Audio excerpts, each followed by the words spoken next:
Good morning everyone welcome back to the channel Roznamcha. যদিও সবার ক্ষেত্রে আজকে গুড মর্নিং হলেও আমার খুব একটা মর্নিংটা গুড শুরু হয়নি। পেটটা ঠিক নেই খুব একটা, পেটের তো কোনো দোষ নেই, রোজ বাইরের খাওয়া হয়ে যাচ্ছে। সেদিনকে খেলাম আমের চপ, ছোট বেশি নিয়ে এসেছিল। তারপরের দিন ছোলা মাখা খেয়ে নিলাম, অতটা 20 টাকার ছোলা মাখা একার পক্ষে খাওয়া চাপই আছে, সেটা পুরোটা খেয়েছি একা। গতকাল রাত 10টার সময় ওই দই ফুচকা খেয়েছি। পেটটাকে তো রেস্ট দিতে হবে। রাকেশ থাকলেই আমার উল্টোপাল্টা খাওয়া হয়ে যায়। রাকেশ নিয়ে আসে, রাকেশ লোভ দেখায়, ও নিজে তো খেতে ওস্তাদ এগুলো, আর নিজে যখন খায় আমাকেও মানে তার সেই দলে টানে। আর আমিও খাই, জিভকে কন্ট্রোল করতে পারি না। সামনে যদি দাঁড়িয়ে দাঁড়িয়ে কেউ সব খায় তখন কি আর স্থির থাকা যায়? তখন তো আমারও মনে হয় যে আমি একটু খাই। এই খাওয়াগুলোই হয়েছে কাল, রোজ খাচ্ছি বাইরের খাবার, ব্যাস পেটটা 12টা বেজেছে। আজকে রাকেশ উঠলে রাকেশের সাথে একটু ঝগড়া করবো, অনেকদিন ঝগড়া হয় না। দাঁড়াও দেখাচ্ছি মজা, এখনো ঘুমিয়ে যাচ্ছে, 7:30টার বেশি হয়ে গেছে। ডাকবো, ডেকে ওর সাথে ঝগড়া করবো। চলো আজকের মতো ব্লগটা শুরু করি। প্রত্যেকদিন দেরি হয়ে যায় ওর জন্য, দাঁড়াও সে ঝগড়াটা করেই ছাড়বো। এই যে 1:45 বাজে, উঠবে না? ওঠো ঘুম থেকে এবার। প্রত্যেকদিন তোমার জন্য দেরি হয়ে যায় আমাদের বেরোতে, প্রত্যেকদিন তোমার জন্য কিন্তু আমাদের বেরোতে দেরি হয়। প্রত্যেকটা দিন তোমার জন্য দেরি হয় আমাদের বেরোতে।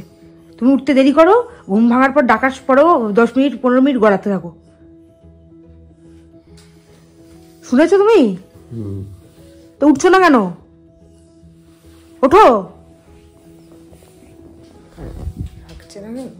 তুমি একটা জিনিস কান খুলে শুনে রাখো, তোমার জন্য আমার ওয়েটও বেড়ে যাচ্ছে আর তোমার জন্য আমার পেট খারাপ হয়ে যাচ্ছে। আমি কি করেছি? ও বাবা, ওদিকে বাঁশি বাজছে। তুমি এই ফার্দার আর যদি বাইরের খাবার কেনার চেষ্টা করেছো আর সেটা আমাকে খাওয়ার জন্য যদি কনভিন্স করেছো, তাহলে তোমার একদিন কি আমার একদিন, বুঝেছো? চুপ করো তো, নিজে একটা লোভা, যা বলি সঙ্গে সঙ্গে হ্যাঁ খাবো। আমি মোটেই খাবো না বলি না। তুমি খাবো না বলো না কেন? তাহলে তুমি আনো কেন? তুমি আনো কেন? সকাল রাত্রিবেলা প্রতিদিন অফিস থেকে বেরোছো, তুমি আমার সামনে বেরিয়ে আসে, তুমি আমার সামনে ওগুলো খাবে না, ব্যাস। তুমি আমার সামনে ওগুলো খাবে না, ব্যাস।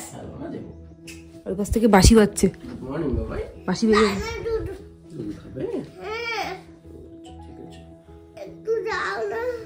ঝড়কটা এমন টাইমে উঠে গেল না, ঝগড়াটা ঠিক জমলো না। আর একটু ঝগড়া করার ইচ্ছে ছিল। আমি লোভা নাকি?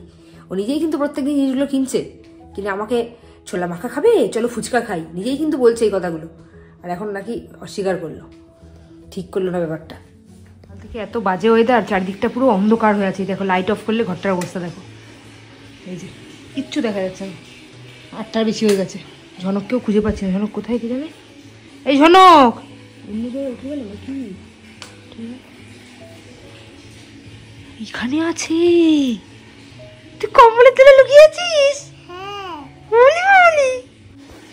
হ্যাঁ, তুমি কম্বলের তলে বাড়ি বানিয়েছো? উঠে পড়ো, এক্ষুনি যেতে হবে, এক্ষুনি ওঠো, এক্ষুনি যাবো, ওঠো। আমি ভেবেছি ও উঠে ওখানে কি খেলছে, দেখছি কম্বলের তলে ঢুকে বসে আছে। সকাল থেকে এরকম মেঘলা মেঘলা ওয়েদার থাকলে কোনো কাজ করতে ইচ্ছে করে না। চারিদিকটা মেঘলা, লাইট অফ করলে ঘরে কিছু দেখাই যাচ্ছে না। এই ঘরে আরেকজনের এখনো স্নান হয়নি। তুমি তাড়াতাড়ি বেরো, আমি এবার রান্নাঘরের কাজে লাগি। সেকেন্ড লটের রান্নাঘরের কাজ, ফল কাটা, জনকের খাবার রেডি করা।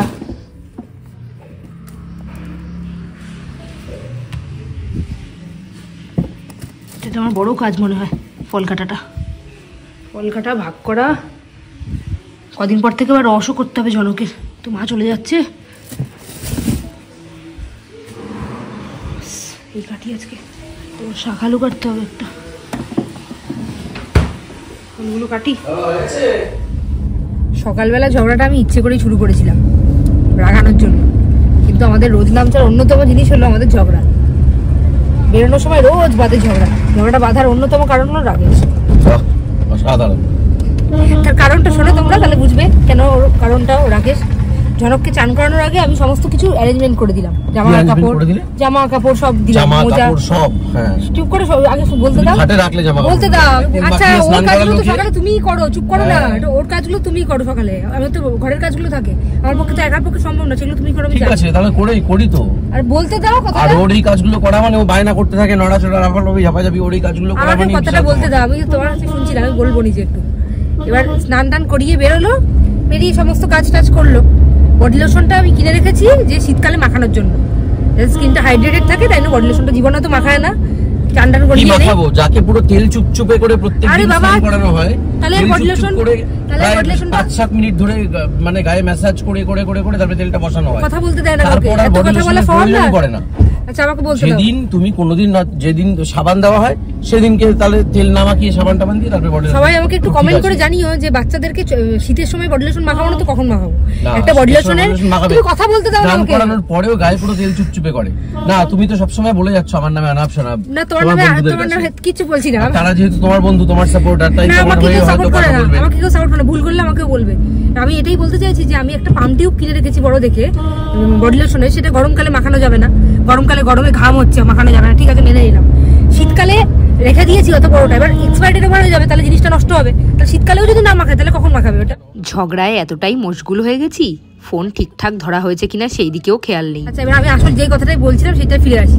এবার স্নান টান করালো, বডি লোশন তো মাখানো না, শুধু স্নান করি, চুলটা আসলে জামাটা পরিয়ে দিল, ঠিক আছে, সেটা সেই অবধি আমি মেনে নিলাম। ঠিক আছে তোমাকে বডি লোশন মাখাতে হবে না, শনি রবিবার যেদিনকে আমার ফাঁকা থাকে আমি মাখাবো, সেটা অবধি মেনে নিলাম। এবার আমি ওকে খেতে টেতে দিয়েছি, ঝনককে খাইয়েছি কিছুটা, বাকিটা আমি আর টাইম পাইনি, ও খাইয়েছে। খেতে খেতে এসছি বা নিজে রেডি হতে, এসে দেখছি ভেজা টাওয়েলটা খাটের মধ্যে পড়ে আছে। খাটের এতটা জায়গা, আজকে এমনি ওয়েদারটা এরকম বাজে, এই এতটা জায়গা জুড়ে পুরো ভেজা খাটটা। এটা একটা হলো। আমার ঝনক একটা জিনিস শোনো, এবার বাথরুমে গেছি, গিয়ে দেখছি ও কিন্তু লাস্টে জল নিয়েছে। আমাদের তো গিজার কাণ্ড চলেছে কদিন ধরে, রাকেশের বাথরুমের গিজারটা এখন বন্ধ। রাকেশের বাথরুমের গিজারটা যেহেতু বন্ধ, তাই জন্য আমার বাথরুমের গিজার থেকে ও জল নিয়ে যায়। আমি এক বালতি জল ওকে দিয়ে দিই আমার স্নানের পর, তারপর আরেক গিজার জল হয়, সেটা ঝনক স্নান করে ওটা দিই। এবার ও যেহেতু লাস্টে গিজারের জলটা ইউজ করেছে, তাহলে বন্ধ করার দায়িত্বটা ওর, ও বন্ধ করেনি, এরকম চলছিল। এবার আমি যদি তখন না দেখতাম, আমরা বাড়ি ফিরতে ফিরতে বাজে রাত্রিবেলা ওই 10টা 15, আজকে তো দেরি হবে, আজকে ক্লাস আছে, তাহলে অতক্ষণ গিজারটা চলতো। এটা নিয়েও ঝগড়া বেঁধেছে একবার। না ঝগড়া বাঁধেনি, এটা নিয়ে তুমি আমায় বলেছো, আমি শুনেছি এবং মেনে নিয়েছি। হ্যাঁ আমি ভুলে গেছি। আজকে পুরো গাড়ি আমরা এই করতে করতে গেছি, মানে আজকের দিনটা না ঝগড়া দিয়ে শুরু হয়েছিল, মনে হয় ঝগড়া দিয়েই শেষ হবে।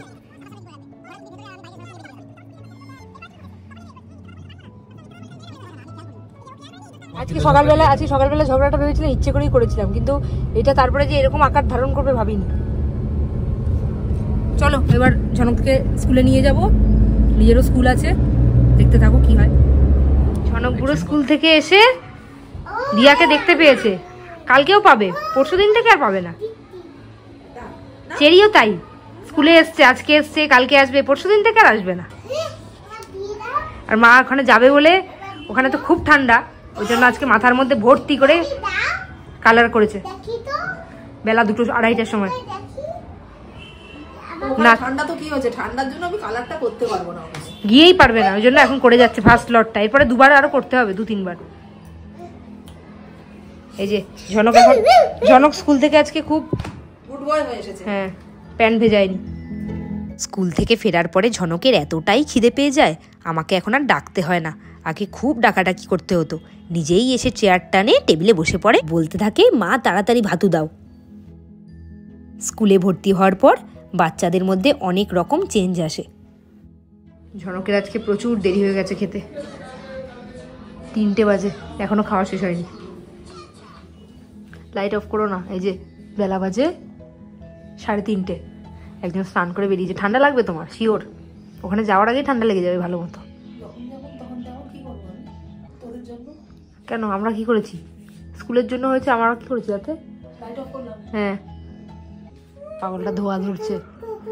ঝনক ধোয়া ধরো, ওপরে ধরো, ওপরে ওপরে ওপরে ওপরে দিয়া সন্ধ্যা দিতে এসছে আর ও ধোয়া ধরছে। যে আমার ঝনককে খোঁড়ে তার মুখটি পড়ে, ওই দেখো ধোঁয়া। ধোঁয়াকে কি বলে? স্মোক। স্মোক স্মোক, এই বলো স্মোক। স্মোক বলো বলো ঝনক এদিকে আয় এদিকে আয় এদিকে আয় না ঝনক এদিকে স্মোক বল এদিকে আয় বলো স্মোক কি মুখ পড়াশোনায় খুব মন হয়েছে বলেছি ব্যাগটা নিয়ে আয় একটু লেখাবো গেছে আনতে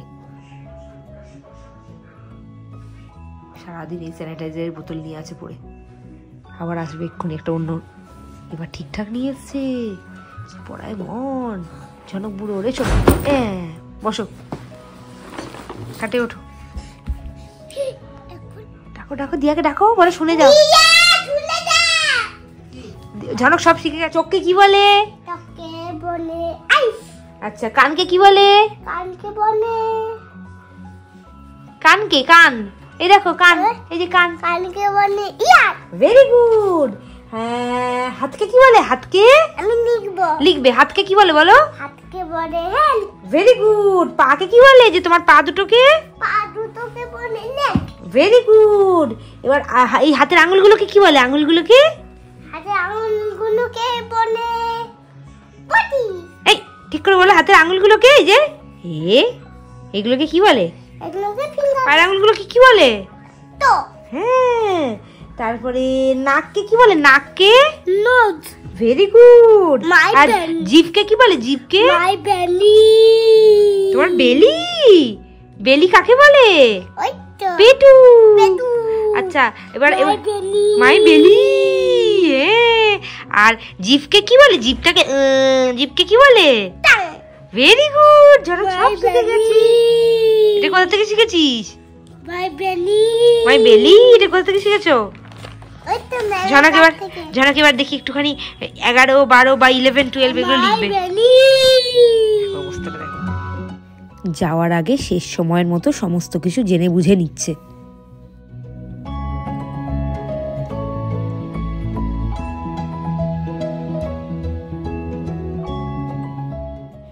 বাড়ি এসে গেছি অনেকক্ষণ আসার পর ঝনককে খাওয়ানোও হয়ে গেছে খাওয়া হয়ে গেলে কি হবে ফোন তো সহজে ছাড়ে না আজকে সন্ধ্যের থেকে অনেক পড়াশোনা করেছে প্রথমে আমার কাছে তারপরে দিদার কাছে মানে যার কাছে পড়তে যায় তাই জন্য এখন একটু ওকে ছেড়ে দিয়েছি ফোনটা নিয়ে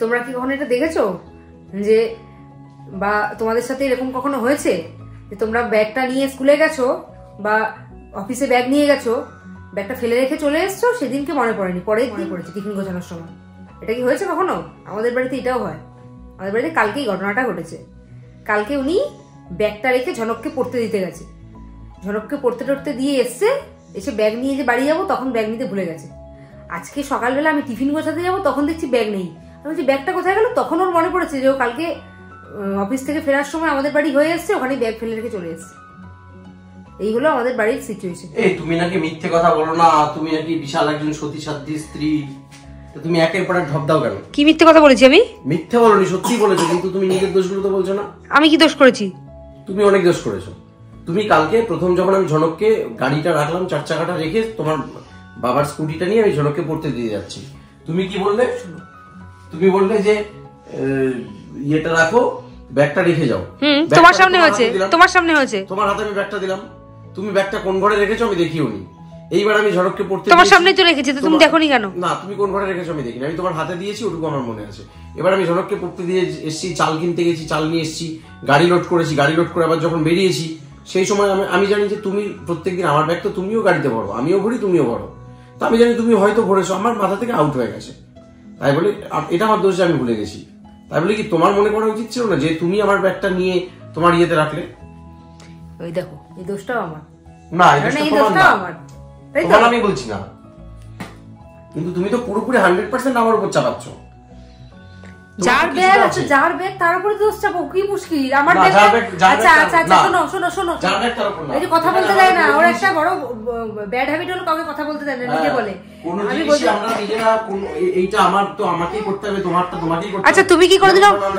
কোনোদিন আমার ব্যাগ নেওয়ার কথা মনে করিয়েছো আমার ব্যাগটা যে আমি প্রতিদিন নিয়ে যাতায়াত করি আমি তো প্রথমে আগে নামি গাড়িটা বার করি তুমি গিয়ে ব্যাগটা গুলো গুছিয়ে নিচে নিয়ে সেটা তো করি আমি একটা দুটো ব্যাগ নিয়ে সেটা আমি করি সেটা আমি করি তুমি কি মনে করাও না তো আচ্ছা বলেছিলাম কি তোমাদেরকে সারাদিন আজকে আমাদের ঝগড়া দিয়েই কাটলো সত্যি সত্যি তাই আর বেশি কথা বাড়াবো না আরেকটা কথা বলি এসেও এক প্রস্তের ঝগড়া হয়েছে, সেটা অফ ক্যামেরা হয়েছে, অন ক্যামেরা হয়নি। সেটা হলো ওয়াইফাই রিচার্জ শেষ হয়ে গেছিল, আর আমি ঝাড় খেয়েছি। তার কারণ হলো আমি ওয়াইফাই রিচার্জটা আমি 9টার সময় করেছি, কেন 12টার সময়, কেন আমি 12টার সময় করলাম না? হ্যাঁ, তোমার ফোনে নেট রয়েছে, আমার ফোনে নেট রয়েছে, এখন কোনো টিভি চলছে না, দুজনেরই ফোনে নেট রয়েছে। আমি ঝাড় খেলাম, সকালবেলা আমাদের তাড়াহুড়ো বাঁধে, একটুখানি রাত্রে না হয় করেছি, একটা দিন না হয় একটুখানি লস গেছি, সেই জন্য একটা ঝাড় খেয়েছি। সেটা নিয়েও কতক্ষণ মুখ কালাকালি চলেছে, মানে আমাদের কাছে দিনটাই খারাপ। সারাটা দিন সকাল থেকে উঠে থেকে রাত অব্দি চললো ঝগড়া একভাবে। অফিসে গেছিল যখন, তখনও এক প্রস্তের হয়েছে, অফিসে ফোনে তখনও এক প্রস্তের হয়েছে। নাকে ড্রপ দেওয়ার কায়দা দেখো। টাকা দেখ, দেখ এসিটার দিকে, দেখ এসিটার দিকে, দেখ দিয়ে দিয়েছি। কেন? এটা ড্রপ তো, নাকের ড্রপ দিলে তোমার ঘুম হবে। নাকটা বন্ধ হয়ে গেছে, বন্ধ করে দেবো। এই নাকে একটা ফোঁটা দিয়ে দিই, এই নাকে এক ফোঁটা দিয়ে দিই, তাহলে হয়ে যাবে। এক ফোঁটা, এক ফোঁটা। আচ্ছা ঠিক আছে, দেবো। এই এটা ফেলে দাও বাইরে, দাও তো, ফেলে দিই। যাও ফেলে দিই, বাজে একটা ওষুধ। একদম বাবা, তুমি চোখ বন্ধ করে ঘুমিয়ে পড়ো তো, একদম ঘুমিয়ে পড়ো, একদম চোখ বন্ধ করে ঘুমিয়ে পড়ে যাও, ঘুমিয়ে পড়ো। হ্যাঁ ব্যাস ব্যাস ব্যাস ব্যাস, একদম। এই ফেলে দাও, যাও ফেলে দাও, দে তো, বাজে একটা ওষুধ, ফেলে দিয়েছি, ঠিক আছে বাবা, ফেলে দিয়েছি। ব্যাস, এবার তুমি শান্তিতে সুস্থ মতো ঘুমোতে পারবে, ঠিক আছে তো? হয়ে গেল। Good night. Good night.